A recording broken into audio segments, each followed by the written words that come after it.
Assalamualaikum warahmatullahi wabarakatuh.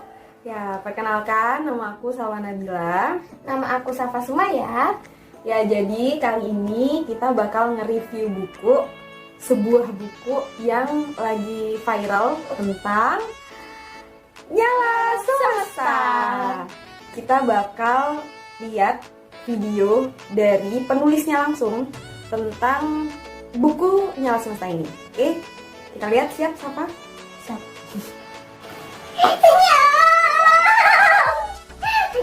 Ya udah, check it out. Novel ini bercerita tentang Gaza. Letaknya di sini. Loh, kok Israel?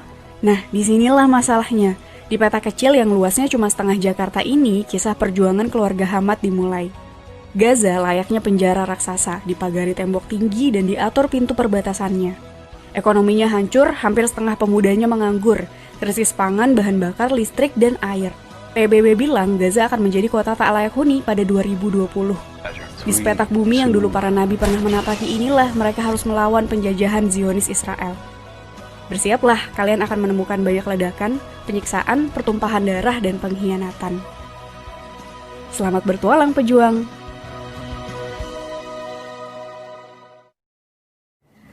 Oke, tadi kita udah sama-sama lihat videonya. Video penulis Kak Farah Konita ini, penulis buku Nyala Semesta ini mempromosikan bukunya. Nah, menurut Safa nih, menurut Safa gimana tadi videonya? Bagus banget gak? Ya, misalnya nih kayak aku belum pernah baca sama sekali. Aku lihat videonya. Wah, ini sepertinya menarik gitu. Oh gitu, jadi bener-bener menarik gitu ya? Iya. Oke, sebelumnya aku mau cerita sedikit. Sebelum kita review buku ini, aku mau cerita sedikit. Aku beli 2 buku ini pas memang lagi pandemi ini kan. Nah, 2 buku tentang Seni Tinggal di Bumi dan juga Nyala Semesta ini. Jadi harusnya aku memang baca 2 nih gitu loh kan. Nah, tapi gara-gara aku ada suatu keperluan, suatu urusan lain yang membuat aku nggak baca dulu 2 buku itu, aku suruh Safa buat pilih. Safa mau baca yang mana kayak gitu. Akhirnya Safa milih lah buku Nyala Semesta ini. Awalnya aku pikir Safa ini kan masih kelas 5 SD gitu, 5 SD. Emang iya dia bisa gitu baca dan pahamin buku ini. Karena kalau aku lihat dari postingan-postingan Kak Farah ini, target pembacaan remaja dewasa lah gitu kan, yang udah paham tentang sejarah Islam dan sebagainya gitu, biar lebih connect gitu. Iya, ternyata dia baca tuh berapa hari deh kawan? 2 hari dia selesaiin buku Nyala Semesta. Habis itu dia itu bisa menceritakan ulang tentang buku ini. Itu artinya diksi ataupun kata-kata dari buku ini nih nggak berat sebenarnya. Jadi buku ini bisa dipahami oleh anak kecil sekalipun, bukan hanya orang dewasa, tapi anak kecil juga dia bisa paham buku ini. Seperti itu. Oke. Nah, dimulai dari covernya. Menurut Safa, cover ini nih, kita lihat ya. Ini cover ini itu gimana? Ini gambar ini kayak kota kecil seperti Gaza. Terus ada seperti ledakan. Okay. Terus ini ada satu orang kayaknya pejuang. Dan dia pengen berjuang gitu loh. Berjuang gitu? Iya. Ya udah, nggak apa-apa. Berjuang untuk menyelamatkan. Untuk menyelamatkan Gaza dari Israel. Israel. Oke. Karena di sini ditulis, coba baca Safa. Nyala Semesta. Gaza menyala menginspirasi semesta. Ya. Penulisnya Kak Farah Konita. Dia penerbit dari buku ini adalah Kanan Publishing dengan 200 berapa Safa? 287 halaman gitu. Dan di paling atasnya ini ada tulisan novel action thriller. Sebenarnya apa sih itu novel action thriller? Novel action thriller ini genre novel yang akan menampilkan banyak banget aksinya sehingga akan memacu adrenalin seseorang, seperti itu. Ceritanya dia akan menggunakan banyaknya senjata-senjata ataupun apa ya? Pengeboman. Ya bisa pengeboman, terus juga di sini juga akan dilengkapi Pembatas buku. Akan dilengkapi pembatas buku supaya buku kita rapi, nggak kelipet-lipet gitu loh. Habis apa baca ini, di mana sih tempat ataupun latar tempatnya daerah ini itu di mana? Gaza dan Turki. Tapi aku baca kayak ada tentang Amerikanya, itu gimana tuh sebenarnya? Gak ada Amerika. Nggak ada Amerika. Gak ada. Tapi di terakhirnya itu Ada tulisan. ada tulisan Amerika karena anaknya itu pergi. Anaknya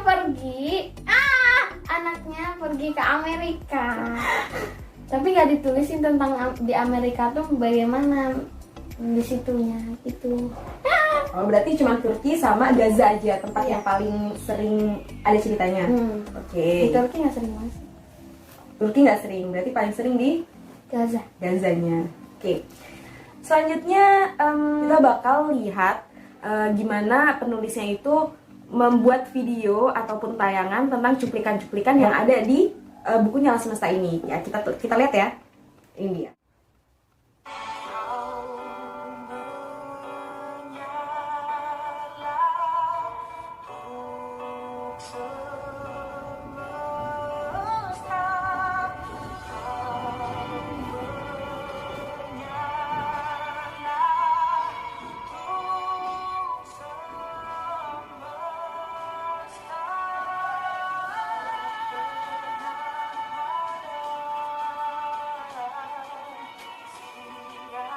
Merinding, Dek.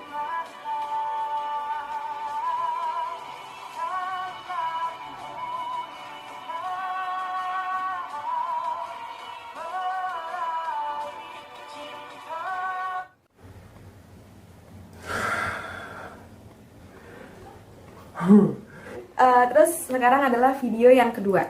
Ya, yuk kita lihat.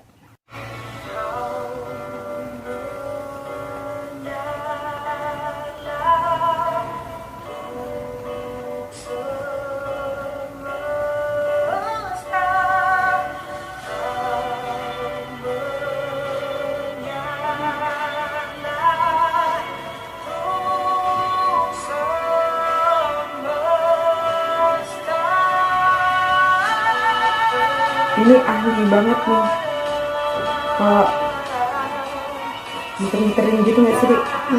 Biasanya orang Palestina gitu ya.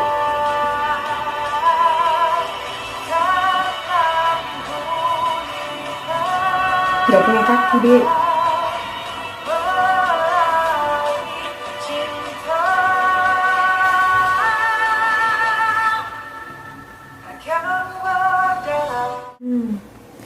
Itu tentang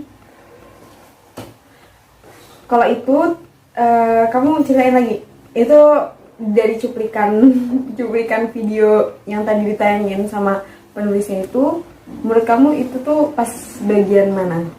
Bagian satu orang yang dia ngajarin murid-muridnya untuk pokoknya di situ ada kata-kata yang menyentuh. Ya, menyentuh kayak gimana kata-katanya? Kata-katanya kayak intinya berjuang gitu. Kayak gitu. Oke. Ya, cara ngajarinnya juga bagus ya, Pak. Pokoknya itu cuplikan yang termasuk aku suka ya. Aku suka banget dan buat kita tuh lebih bersyukur banget deh pokoknya. Oke, kamu bisa nggak ngejelasin apa aja sih cerita yang ada di dalam sini? Tapi nggak boleh spoiler. Jadi kayak secara ringkasnya aja. Di sini ada keluarga Khalid gitu kan? Nah, keluarga Khalid itu apa gimana tuh? Keluarga Khalid ini ada 6 keluarga. 6 anggota keluarga. 6 anggota keluarga. Mereka semua ini adalah para pejuang. mereka semua adalah para pejuang yang ingin membebaskan Gaza. Oke, terus Mereka ya pokoknya keluarga Khalid ini dia dia tuh punya perannya masing-masing. Jadi nanti kalau teman-teman baca di sini itu mereka itu ada yang memang berjuang sebagai pejuang ya, tentara kayak gitu. Tentara Hamas, kalau di Palestina kan namanya Hamas. Tentara Hamas, ada juga yang dia berjuang dengan cara menjadi tenaga kesehatan, ya nggak sih Dek? Iya. Kayak nolongin orang, naik ambulan yang gitu-gitu. Terus yang ketiga dia yang merekam, dia merekam semua kejadian. Jadi dia mengabarkan ke semua dunia bahwasannya di Gaza tuh lagi kayak gini loh, kayak gitu. Terus kalau yang ada yang paling kecil, dia ya berjuangnya dia dengan menemani ibunya gitu ya kan, menemani ibunya. Terus kalau ibunya tuh perannya apa Dek? perannya menasihati anak-anaknya, mendidik anak-anaknya. Oh, jadi kalau ibunya ya dia tetap mendidik anak-anaknya walaupun dalam situasi genting sekalipun dia tetap mendidik, menyabarkan anak-anaknya ya. Terus ada satu lagi nih, dia Sebenarnya enggak kayak gitu aja ngomongnya. Satu lagi ini dia awalnya dia pokoknya ingin jihadnya dia itu dengan melalui pendidikan. Jadi dia jadi sarjana di tempat lain di luar Gaza, jadi profesor, kemudian nanti dia balik untuk menyelamatkan Gaza lewat jalur politikus seperti itu. Nah, dari situ tuh nanti banyak banget konflik, terus juga banyak banget kejadian ya, Pak. ya, Nggak terduga nggak menurut kamu? nggak terduga sama sekali. Nggak terduga sama sekali. Kalau menegangkan nggak? Menegangkan. Karena ada suatu pasti pas di menegangkan itu mereka kayak ada yang syahid, mereka ada yang mereka kayak siap banget ya syahid mereka gitu. siap banget, harus siap. Karena memang tempatnya memang ya di Gaza gitu kan, teman-teman tahu sendiri kayak gitu. Ada nggak yang buat kamu terharu kayak gitu? Ada. Pas bagian kayak gimana? Mungkin nggak usah dijelasin detailnya, tapi kayak secara umumnya aja. Pas bagian pengeboman, pengeboman pas terakhir itu lah.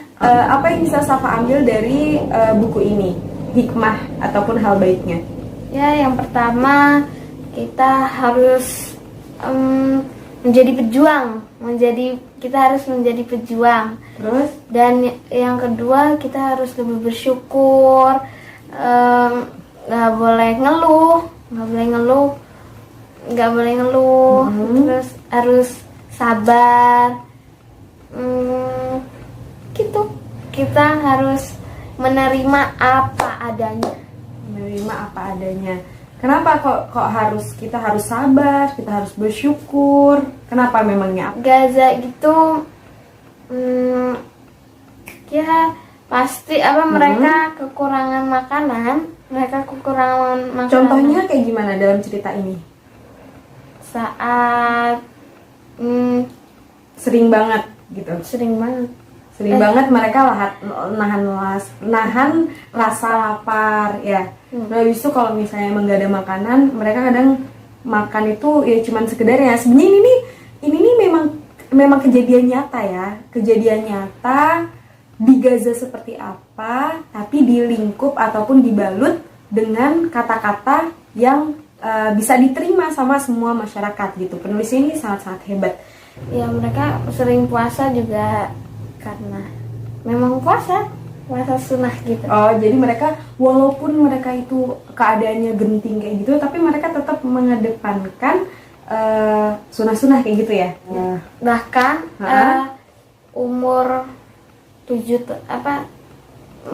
umur yang kecil mereka bahkan punya niat untuk berjuang. Oh jadi niat berjuang itu bukan cuma punya orang gede, Bukan. tapi anak-anak kecil juga mereka ada niat berjuangnya gitu. Ada. Oh ada. Oke. Terus iya juga sih, benar banget nih kata Safa tadi, bersyukur itu hal baik yang bisa kita ambil dari kita baca novel ini. Kenapa sih bersyukur? Karena ya kita tahu lah di Indonesia nih sendiri kan, kita sendiri nih di Indonesia kalau tidur ya tinggal tidur, ya nggak? Terus malam kita bisa tidur dengan nyaman. Terus abis itu siang juga kalau mungkin anak-anak kecil dia bisa aja tidur siang. Abis itu apalagi di Indonesia yang bisa kita lakuin, kita bisa kerja, mungkin sekolah, main kesana kesini dengan tenang gitu. Tapi kalau di Gaza, di Palestina, Main aja nggak bisa. nggak bisa. Nggak bisa. Karena bisa aja tiba-tiba ada rudal mungkin, terus tiba-tiba ada misil ya deh, misil kayak gitu. Kalau malam hari mereka tuh udah terbiasa banget mendengar dentuman bom ya deh, dentuman bom kayak gitu. Beda banget sama di Indonesia. Nah itulah orang-orang Indonesia itu harus banget bersyukur atas apa yang diberikan oleh Allah, ya kan? Iya. Kayak gitu. Tapi bukan berarti Gaza itu perlu dikasihani, enggak, karena mereka itu di sana itu adalah tempat yang paling strategis untuk meningkatkan ruhiyah, ya kan? Ada kan kata-katanya di sini. Mereka nggak ada kesempatan untuk maksiat, dan itu tuh adalah bekal ya dek. Bekal untuk apa? Bekal untuk Di akhirat. di akhir. Jadi kayak gitu, ya kan? Begitu. Terus abis itu kalau dari kekurangannya, menurut Safa ada nggak ini kekurangannya? Enggak. Nggak. Kenapa? Enggak, karena bagus. Ya, bagus. Bagus. Jadi menurut Safa ini bagus banget ya, Bagus. dan harus banget dibaca. Harus. Enggak harus banget sih. Harus banget. Harus dibaca ya. Harus dibaca. Oke. Udah ya? Ya. Udah ya? Udah. Oke. Mungkin cukup sekian video kali ini. Oke. Terima kasih Safa sudah berkunjung. Say bye-bye. Dadah. Jangan lupa like, comment, and share. Subscribe. Subscribe. Terima kasih. Assalamualaikum warahmatullahi wabarakatuh.